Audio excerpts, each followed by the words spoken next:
Sir, good to go. Thank you, Shahid. Yeah. So good afternoon, everyone, and good afternoon to Dr. Parag Patel and CA Abhay Desai. And on behalf of Navrachana University, thank you so much for taking time out and joining us this afternoon. I understand that budget day and the post-budget days, few of the days at least, we keep busy a lot. Of course, the CA fraternity is the most busiest people, and followed by academician also, because we have to express our opinions also at different platforms. But even then, you have taken time out and being here with us to help our students and faculty and staff to explain or simplify some of the aspects of the budget. So briefly, if I can just introduce first, Abhay Desai is a well-known chartered accountant and expert in indirect tax from Baroda, and he has been in indirect tax committee also over here, and he has been approachable to us at Navrachana University. We have invited him so many times, and he has been always grateful to accept the invitation and help our students to understand the concepts of GST and other related aspects. So thank you so much, Abhay sir, for joining again. And Dr. Parag Patel is Associate Dean at Amrut Modi School of Business at Ahmedabad University. He has been a renowned academician, and he has been also affiliated to a lot of industry bodies, including FICCI and Gujarat Chamber of Commerce. So thereby he blends well the academics as well as the industry's practice, and would be here with us to help us understand the various aspects of the budget and related areas which will actually boost the manufacturing or industry or overall larger interest in the economic growth of India. So we will start with Abhay sir first, as he has some other commitments also. So just to give a pretext to the entire discussion, we all know that this budget is the second budget which is coming during the pandemic. But the difference is that this time there is a commendable recovery in the economy that we are seeing, as is indicated through a lot of high frequency indicators. GST is one of them, which has shown remarkable improvement. And also there are signs of industrial production rate or GDP growth rate. The quantum of economic transactions which are now taking place are good enough to give early signs of recovery. And whatever the theory may be, whether it is a K-shaped recovery or a V-shaped recovery, the fact of the matter is there is a momentum in the economy which is very positive. So this budget comes at that critical junction. But at the same time, we also know that there's a lot of uncertainty. We are in the midst of uncertainty also. And thus the expectations which come from households, which come from sector-specific experts, or the expectations which come from different industrial bodies, or the expectations which come from a common man are very diverse. And it might be very difficult for any government to meet all those expectations. So we will try to understand that whether the government has been able to do something correct or not. And also we don't forget that this is an election year, and we were up to some important elections coming up in UP and Punjab, which are an agriculture dominated state. So in that context also, everything made this budget very interesting event to happen. However, whether there was expectation fulfilled or not, that only the time will say. But there are two visible divide in terms of the opinion that are coming in. One, are the policymakers, expert, industries who are very, pro budget, and they are favoring what has been done because there is a continuity in the economic theory that government has offered. And then there is opposition, political parties, and there are other sections of society who are disappointed, and including salaried people, households.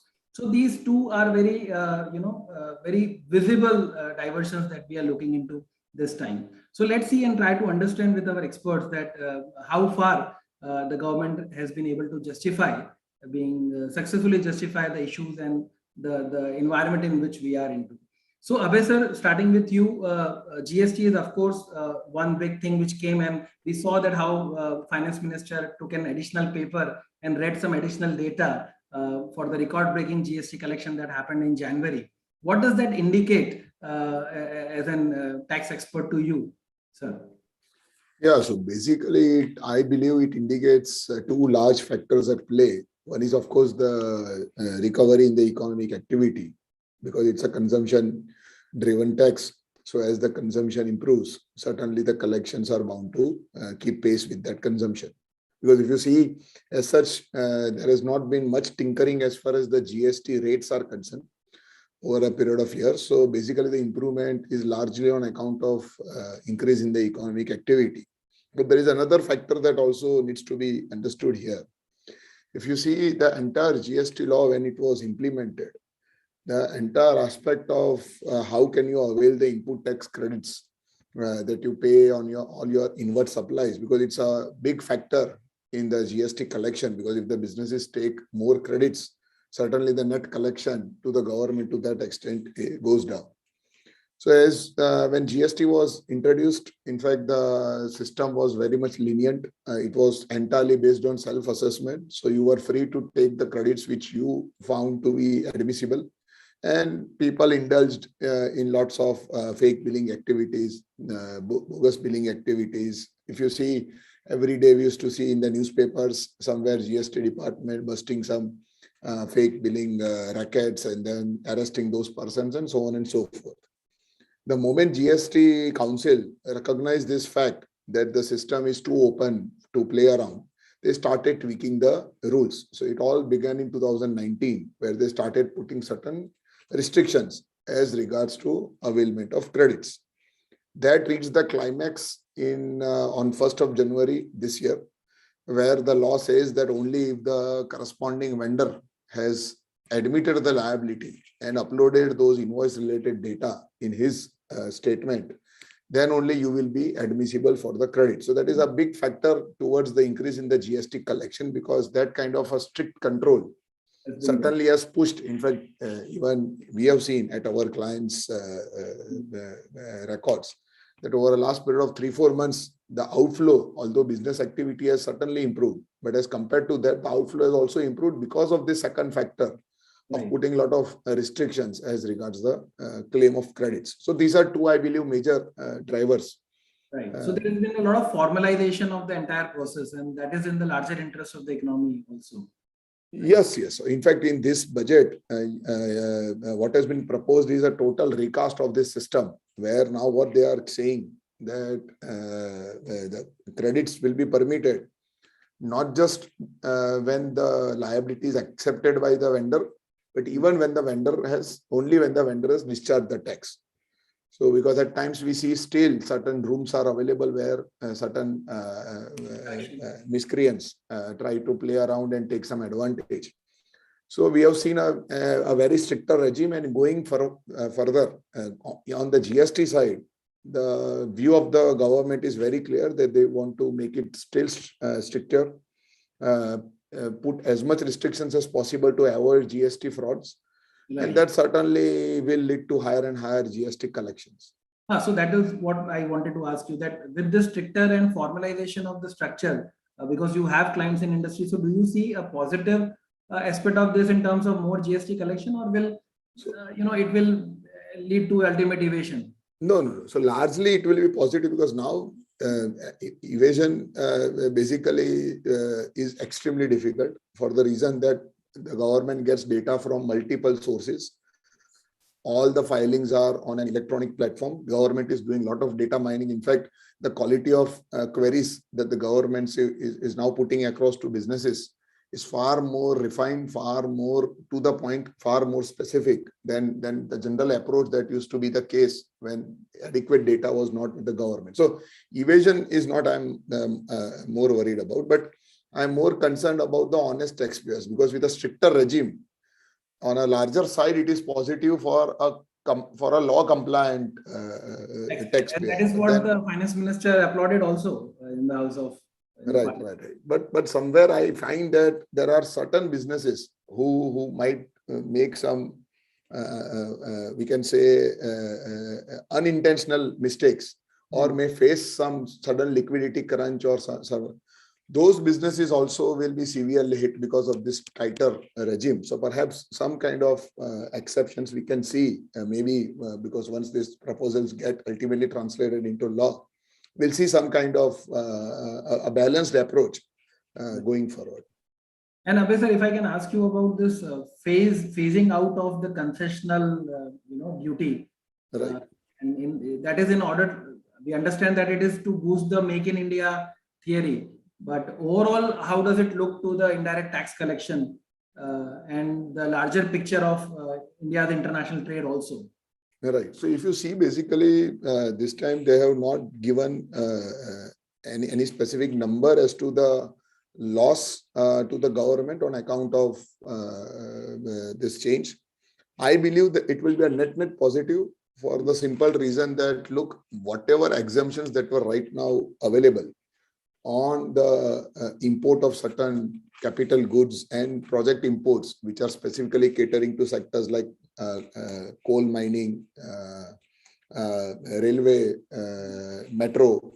So those are the projects where right now the custom law allows you to undertake project imports for those specific large scale projects where you can have the custom duty exemptions.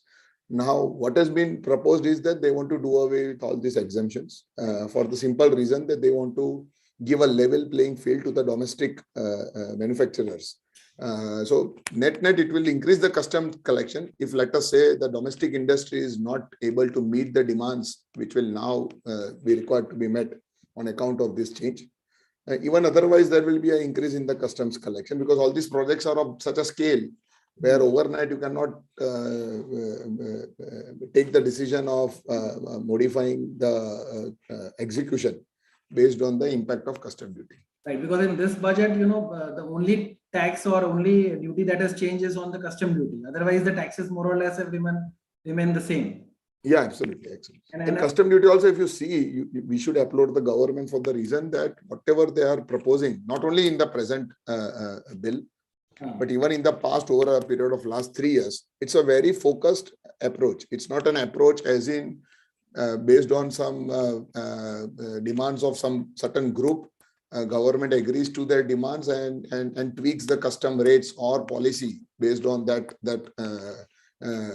in that manner. So I would say it is a very calibrated response to the larger scheme of Atmanirbhar Bharat, where they want to boost the domestic manufacturing.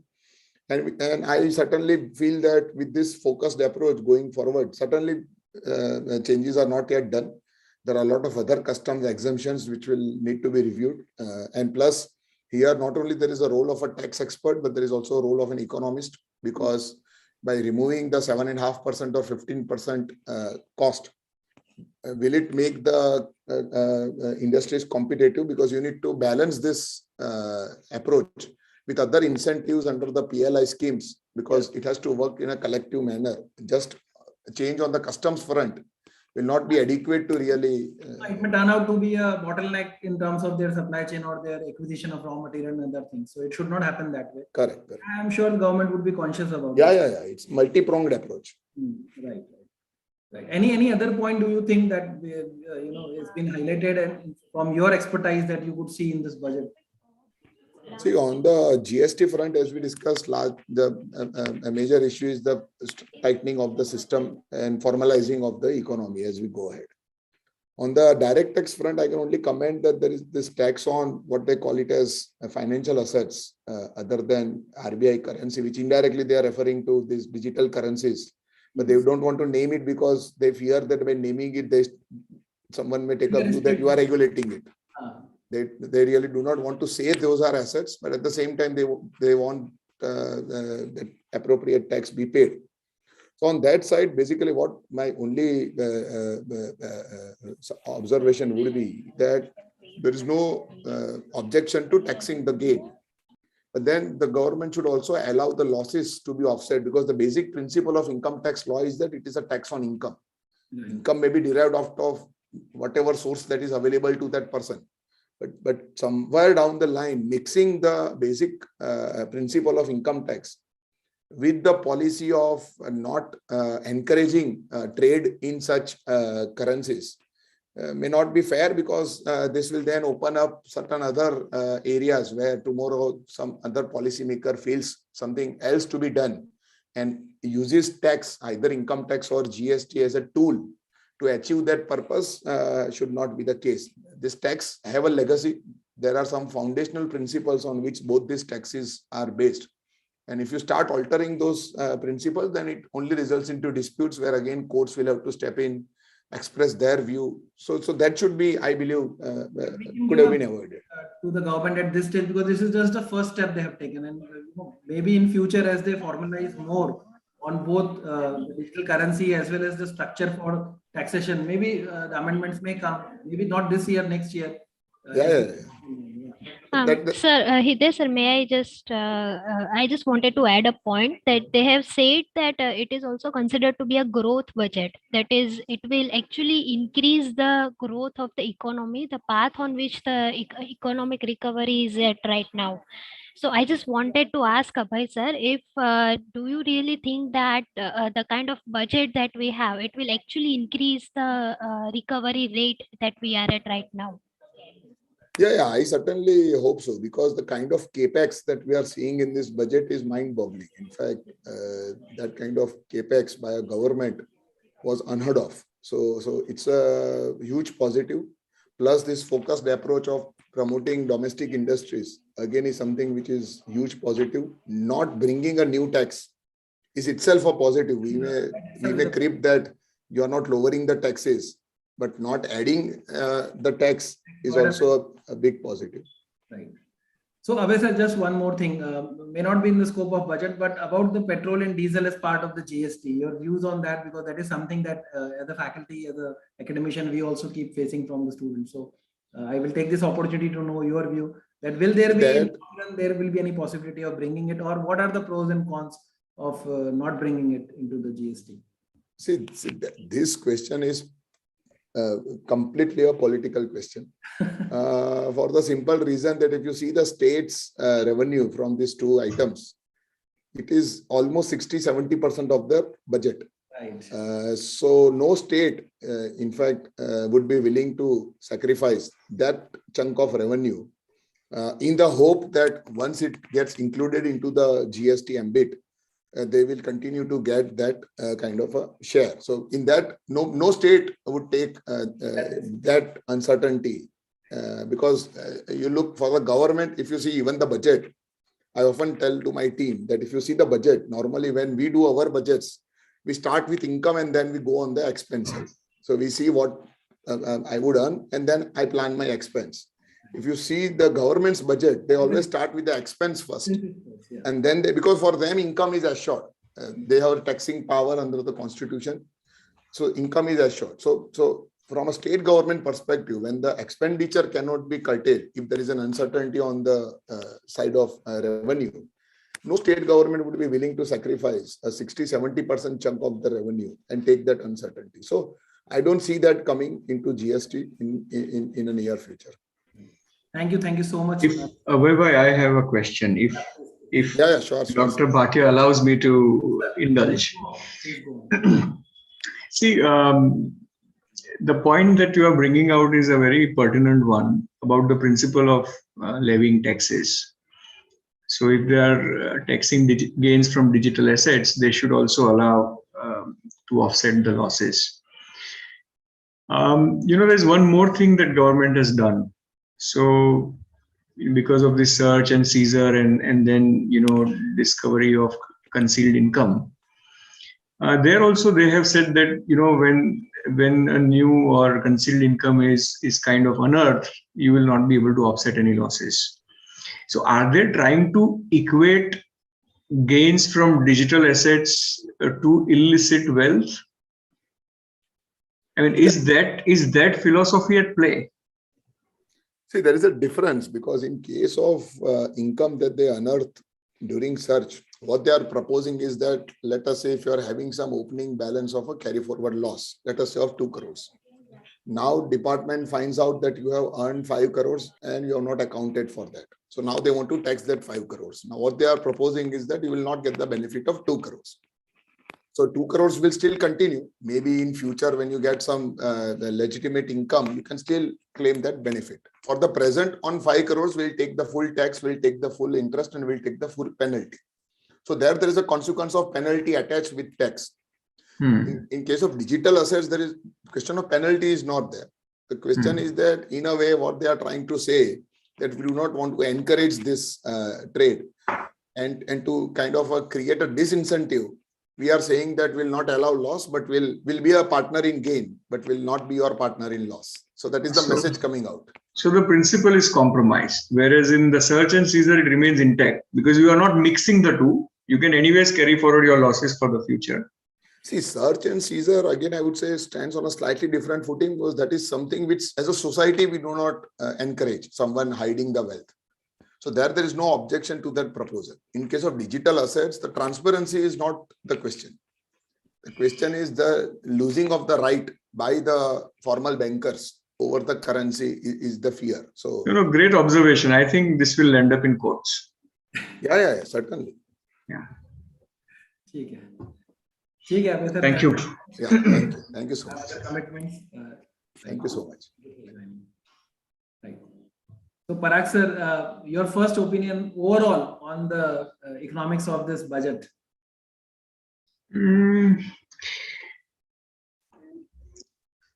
See, I think government is systematically trying to downplay the importance of budget in the minds of the people. They are not using budget to make mega announcements, to dole out subsidies, to announce loan waivers. Because much of what used to happen in the budget is now, it started happening in dynamic ways. For example, we always waited for the new fuel price. Once upon a time when I was in college, we said, okay, in budget, we will know the new price per liter of petrol.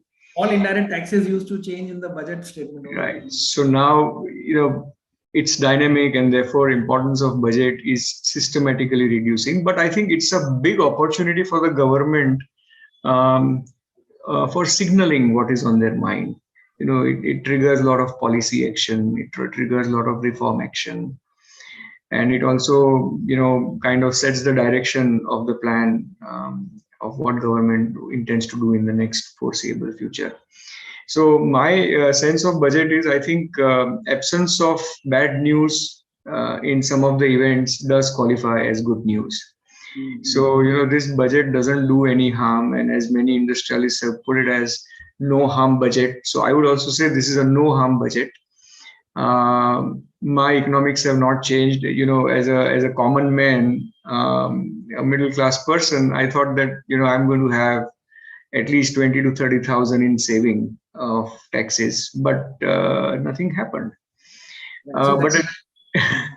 So that is interesting, because we, as a policymaker or as an academician or as an expert on the subject, we have another opinion. But as a common man, we also expect that that deduction may be gone wider, or how could we have saved more tax and so on.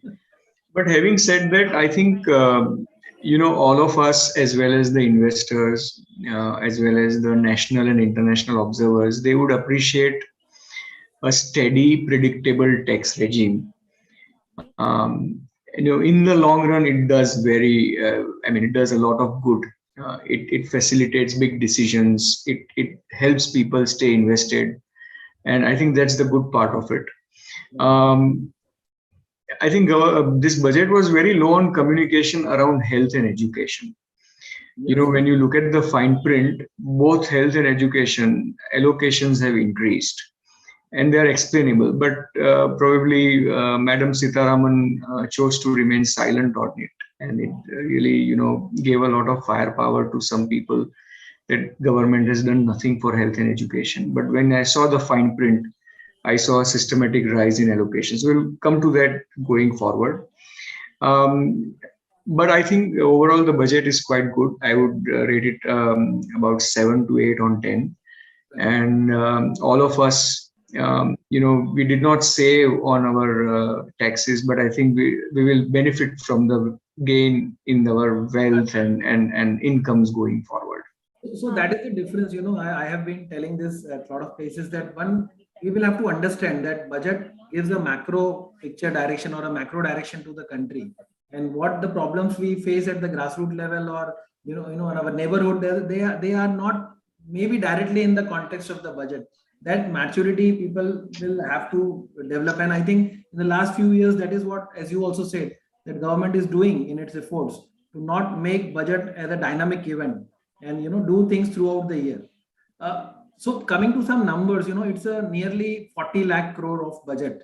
the size of the budget has increased by 8 to 9 lakh crores since last year. But at the same time, the borrowing has increased substantially. The government has been very silently increasing the borrowing year to year. If you look at even this time around 14-15 lakh crores comes through borrowing. And if you look at the interest payment from the total, that has also gone substantially, because last year also borrowing had increased a lot. So what government is doing is it is borrowing heavily, but at the same time it is being very rational in terms of spending. So the revenue expenditure has gone down, capital expenditure has increased. So your views on the quality of this budget construction? See, these announcements are phenomenal, but I think the execution will become very crucial. This budget sounds very good, but if you look at the last couple of years' performance and the way government has managed during the pandemic, I think it does inspire confidence that these numbers are quite reliable. They inspire confidence. They sound credible, and there is I think, decent transparency so far as these numbers are concerned. So that's a good side of it. If you look at the borrowing, see, I understand the audience is a mixed one, so I'll try to make it as palatable as possible. So, somebody with a salary of 1 lakh rupees a month and maybe 2 children in school can afford an EMI of 20,000, 25,000 for the home loan. Similarly, if you look at the outgo of interest, it's about 20% of the total spending. So if you look at the revenue expense, 20% of the expenditure goes towards interest. So I think government is at is not at a very comfortable level, but it is not at a very dangerous level also. If 1/5 of your revenue goes into servicing your loans, it is still acceptable. And I think if we have 1 or 2 good years, probably that will come down, and overall borrowing may also come down. But if you look at all the economies, we are still reasonably okay. If you look at the GDP to borrowing number, it is still within control. Ideally it should be at 50%. Currently it is around 60%. But maybe 2 more years, and if we are not shocked with any other catastrophe, I think we should be able to be back to much better health. You're absolutely right. Even I agree with you, because this is not focusing on the short-term return from the investment. There is a lot of expectation that government is targeting the 2024 election. If one has to say that it is not targeting the immediate elections that are going to happen, by creating the infrastructure base and creating the facilities like electrification or drinking water or other facilities, trying to target that particular maybe 2 years, 3 years down the line. And you're right. If we get 2 more years normal, with the same kind of momentum in recovery, then it is a very good. The numbers are good in that way. So that is a difference actually in terms of borrowing by this government in last few years and the borrowing which was done in 1980s or the later part of 80s. That actually led to the economic suicide for India. Bankruptcy which had been there. So there are no leakages. This time there are no leakages. So government is very confident on that front, that whatever it is borrowing and investing, it is making sense of that. There are no, whether there are cash transfers also, or whether there are any other benefits or subsidies going to poor, government is doubly sure that there are no leakages. So that's the big difference. And your opinion on this integration, and how it has been good for the economy, where Jan Dhan accounts and Aadhaar, and that is what government is banking upon. And now post offices also it is going to bring into the core banking solution. So how these things will digitalization of economy, what we call, is going to help us? See, I think government is very keen on digitalization and formalization. So I think COVID came in as a blessing in disguise. The rate at which they could push new bank accounts, the rate at which they could link Aadhaar accounts with bank accounts, is really unprecedented, and that actually helped them put cash in pocket scheme on the ground. So if you look at the current scenario, when 2-3 major states are going for election, government actually refrained from doling out a single new subsidy. There was no announcement even remotely close to a farm loan waiver or an interest waiver. Had that been a part of the budget speech, it would have actually spoiled the whole sentiment of people in India and the investors outside India. So I think government has really shown phenomenal maturity, and in spite of election year, it has resisted from the temptation of loan waivers and interest waivers and free laptops and whatnot. So I think they really get a good rating because of refraining from indiscipline. And focus, there's a phenomenal thrust on the digitization, and they could identify it right. Wherever banks are absent, post offices are active. And putting this post offices on the core banking platform and enabling people to transfer money within post offices to banks to post offices, this is a huge step forward. I think they know where there is a room to make a big difference, and this is actually ease of life, ease of living, and slowly and gradually, wherever there is a void, they are trying to find that void and address it. But again, announcements sound very nice, but I'll be very, very keenly observing how well they do, how fast they execute these wonderful ideas on the ground. Because the post office is still a traditional mindset, and to modernize that will take some time and efforts. So there is one quick question, if we can take, it's there in the chat box. Anything to do with environment sector which comes to your mind? There are a couple of steps that government has taken, but there is also criticism that there are not much is being pushed for as far as the global claims were made in terms of meeting the climate goals that the government had promised. So there is no specific as such, but any of your views which comes to your mind? See, I think this announcement of being net zero in 2070 is a big announcement, and in a way it's a distraction also, because nobody expected it and it changed the whole narrative suddenly. But if you look at the fine print, they have done a lot to ensure that clean energy or green energy becomes more affordable. So intelligently they have reduced, so there's a very delicate balance that has to be maintained. One is the Make in India theme or Atmanirbhar Bharat theme has to thrive, and at the same time, to meet the goals with speed, some imports also should be smartly allowed. So they have very smartly reduced the import duty on some kind of solar panels, not complete solar panels, but to enable manufacturing here in India. So that is one thrust. Second is, one can't reduce manufacturing suddenly, but one can always promote clean energy, green energy, clean mobility. So, this mentions of, because India is densely populated in cities and there is a problem of space. So it's impossible to come up with large charging stations. So this battery swap policy will go a long way in powering our 2-3 wheelers and the commercial transport, where charging infra is a big pain. So, these are very, very strong indications of government being very pro clean mobility, clean energy, green power, so on and so forth. But I don't see any straight allocation to, which is for environment. But there are many indirect actions that will lead to a cleaner environment going forward. Some taxes tweaking also on the refined petrol and refined diesel. So there will be, there's an indirect push on petrol companies to sell the refined one.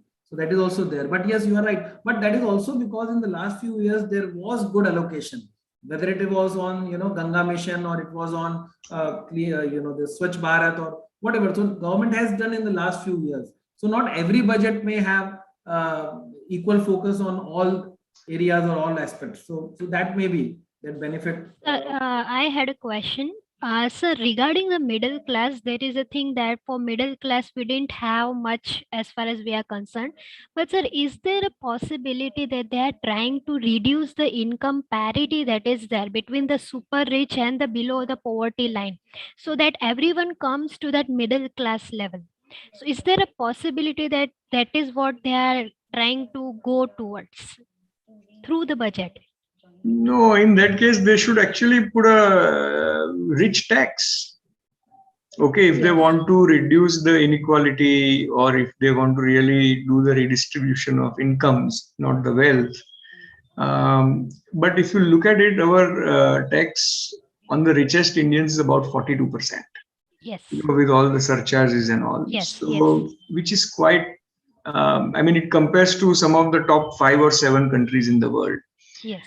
We don't talk about it, but it's there. But having said that, I have a decent salary, but I still expected that 20-25,000 ka to benefit hoga. But probably government knows where the need is. So government says that, okay, if you are earning 1 lakh rupees per month in India, it's okay to pay 20% tax on the last 5 lakhs.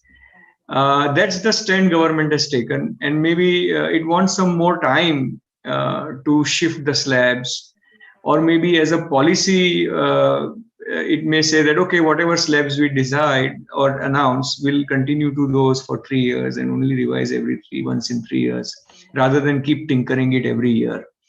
There was a big expectation around 2 things which government missed or did not do deliberately. The first one is standard deduction. Because this argument that a businessman or businesswoman or business people, they pay the expenses first, then show the income, and then they are taxed on that income. Whereas the salaried people like you and me, they first pay the tax and then spend money, and then there is another taxation, series of taxes on the money that we spend. So it would have been great if they tinkered with the standard deduction, but they didn't. And another big miss, according to me, is there is a huge inflation in housing prices. So this 2 lakh rupees of interest deduction is about 4 or 5 years old now. So if everything is linked to inflation, I think they should have at least increased that to say 2.5 or 3 lakh rupees, because a 2 BHK, the price of 2 BHK has gone up by 10 to 15 lakhs in prime areas in all over the country, right? So what used to be 20 lakhs is now 35 lakhs. So there was a room there to increase that, but they did not do it. So I think these are the 2 things which 100% of the people expected. But again, government may or may not be able to fulfill what everyone expects. Yes. Thank you, sir.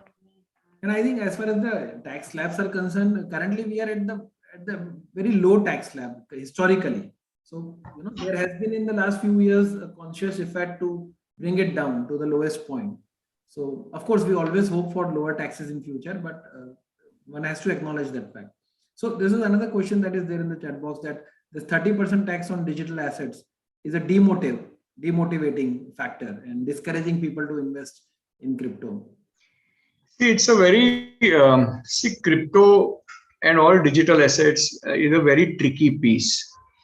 So when you tax them, it is also in a way saying that they are not illegal. So there's 3 things. Certain things are legal, certain things are illegal, and certain things are in gray.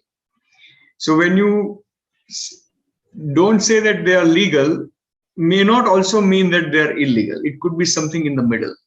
And therefore, there is a room to, levy tax on them. So just like you tax gains from horse racing, you also tax gains from digital assets. And 30% definitely is a deterrent, but that's a huge revenue stream also for the government, because much of crypto trading, it happens through platforms. Almost 2/3 of the crypto holding of India is through platforms, and which can't remain unaccounted.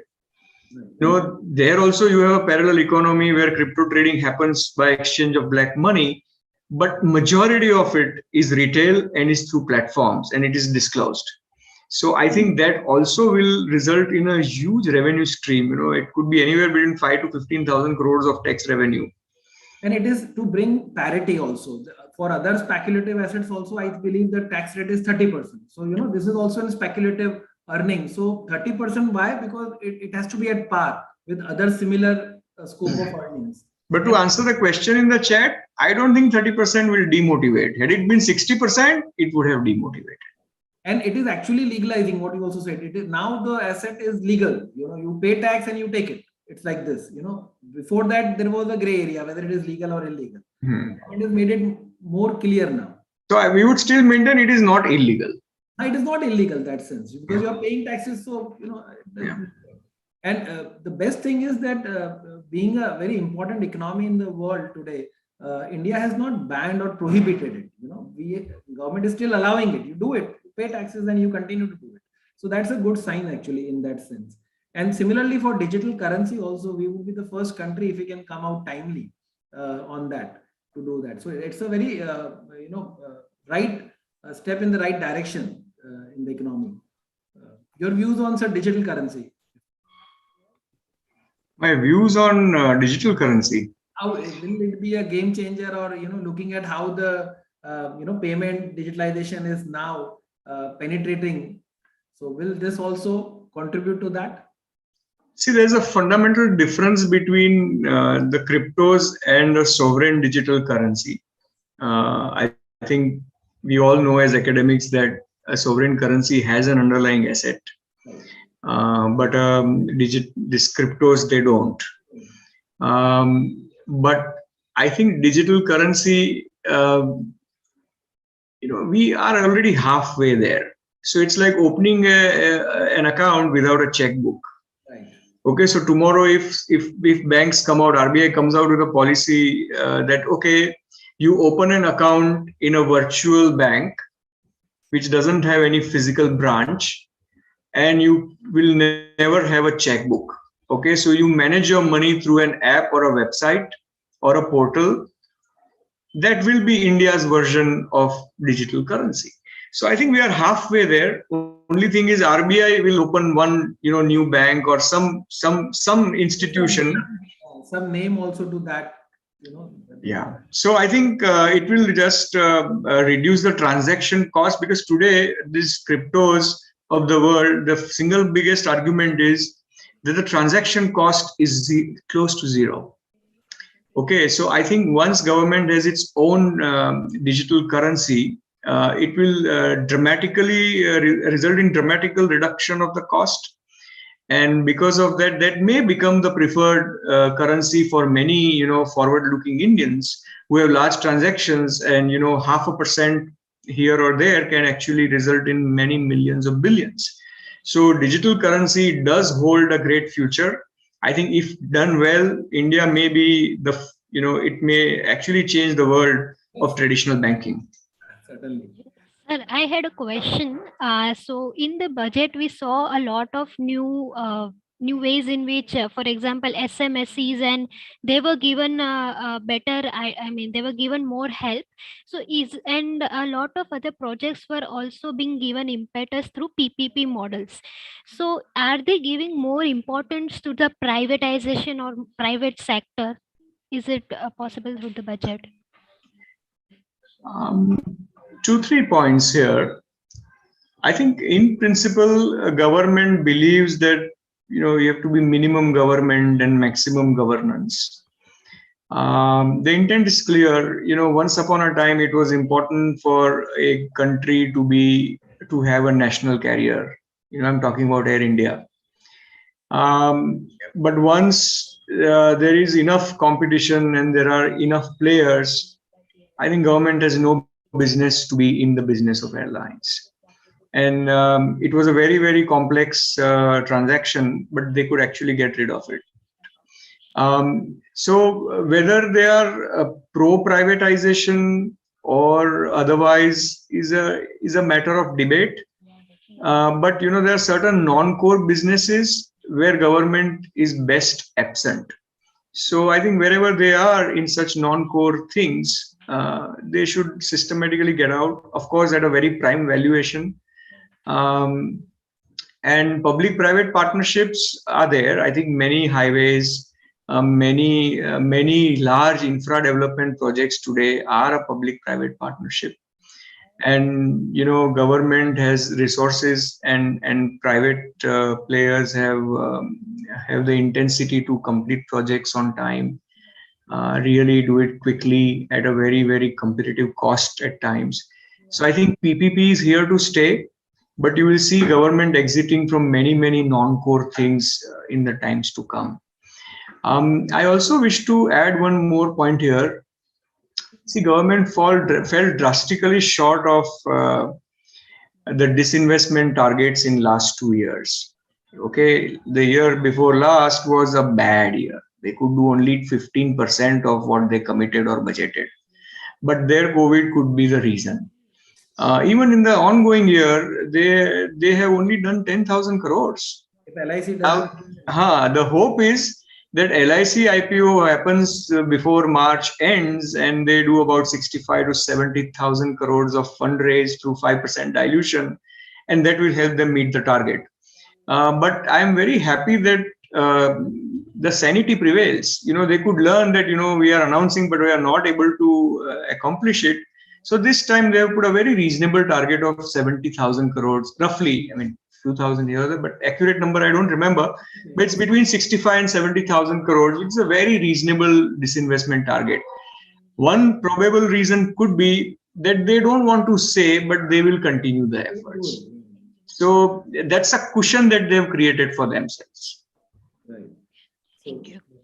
So no discussion can end without talking about stock market. So this dichotomy, on one hand, in last 2 years you see them booming, and on the other hand you see the aspirations of the bottom, or maybe 50% of the population going down due to lack of opportunities, due to loss of jobs and so on. So this K-shaped recovery theory that is also there.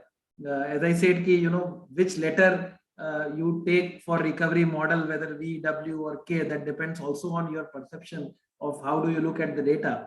So if we go with what IMF also is talking about, rising inequality, and then take this stock market as a parameter to define that how 10% of the wealth population is earning more and more, and the rest of are going down. So how do you see this gap, and do you see anything, because currently they have not been very vocal or focusing anything to do to boost the consumption and to revive that, but how do you see that, if there is any way out to minimize the gap in this? See, government has taken the expenditure route, and therefore anticipation that growth will happen. And if the growth is upwards of 8-9%, then it pulls a lot of people out of poverty. So rather than increasing subsidies, increasing cash in pocket schemes, I think the current stance is, and I like it, that if you spend money on infrastructure, which is the highest outlay in the history of India this time, there is a big multiplier effect. Okay, so yesterday I was listening to the ITC head, so and Unilever head of India.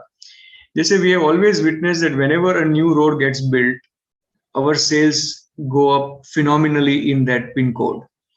So that's what multiplier effect is. So whenever infra improves, consumption improves, new jobs come on offer, and everybody's life improves. So I think the current hope is that every rupee spent will have a multiplier effect of 3. So if government is spending 1.5 lakh crores more compared to last year, you're actually talking about an overall multiplier effect of another 3 lakh crores. So that way, hope is that incomes of the people will rise. More and more people will move out of the poverty line, I mean above the poverty line, and even this narrative of Amrit Kal also kind of tells us that government is thinking very long term. Very few governments in the past I've heard talk about what happens to India after 25 years. So that way, I think vision is very important. At personal level also, if you say that where will I be after 20 years, it actually changes your thinking and moves your energy from short-term issues to very, very long-term priorities. So that way, I believe that if we are able to grow well, collect more taxes, I think we will be able to provide better health, better education, and better housing to our citizens. So I think government is on that path, and that may prove to be the right one in the years to come. So coming to your stock market question in particular,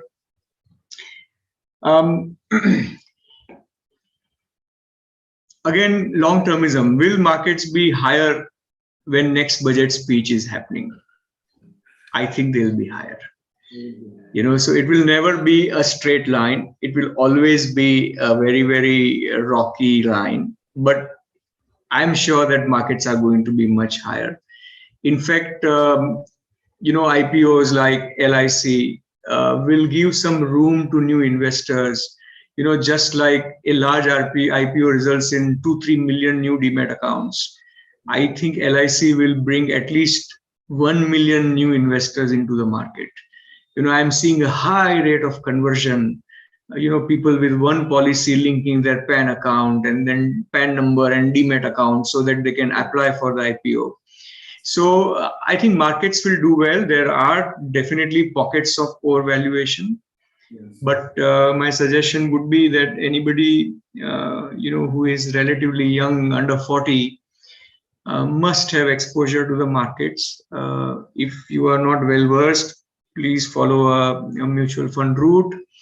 It's like you don't teach your children at home, you send them to schools and colleges. Similarly, if you are not equipped, don't handle your money on your own, give it to the experts and wait for the returns. Right. So the base thing is that the trajectory is right. We are moving forward, and we hope that the recovery continues and this momentum builds up further in the lives of everyone, not only those at the bottom of the pyramid, but at the center, actually, the middle class also improves significantly. So optimism will always prevail. And with that, we conclude this session today. And thank you so much for enlightening and supplementing the ideas and the concepts and clarifying it to everyone. So it was a pleasure talking to you, sir. And we look forward to more physical and personal engagements also in near future. Thank you. Thank you very much, Dr. Bhatia. I'll be more than happy to come whenever you invite. Yes, and do let me know when you are in Ahmedabad. Yeah, I will give you a call, sir. Thank you. It was a pleasure. So just a minute. Can I ask a question? Yeah. Sorry to interrupt, but I don't know whether it would be correct to ask, but just had curiosity. I am not that much huge investor, but due to this stock market and all, I felt that LTCG, which is giving a cap of 1% of rebate. So can we adopt the technology of saving that fund by withdrawing and reinvesting? Should we do that thing, or should we keep on continuing the investment? See, what has changed in the last 5 years, as this SIP commitment has become as strong as a EMI commitment. Okay, so I don't think you should look at the tax angle. because the wealth creation will outdo your tax saving easily. So I would say that looking at your income and spending and the resultant investable surplus, however small it is, even if it is 500 rupees a month, if you stick to the discipline and keep investing, it will become a very sizable amount, maybe when you are 50 years old. Okay. Thank So you. do not worry much about the tax. Worry about your own allocation and be clear and stick to it. And I think this is a good next few years or couple of decades are really good to create wealth through the stock markets. Thank you very much, sir. Yes, sir. Thank you so much. We'll come to an end. Okay, thanks.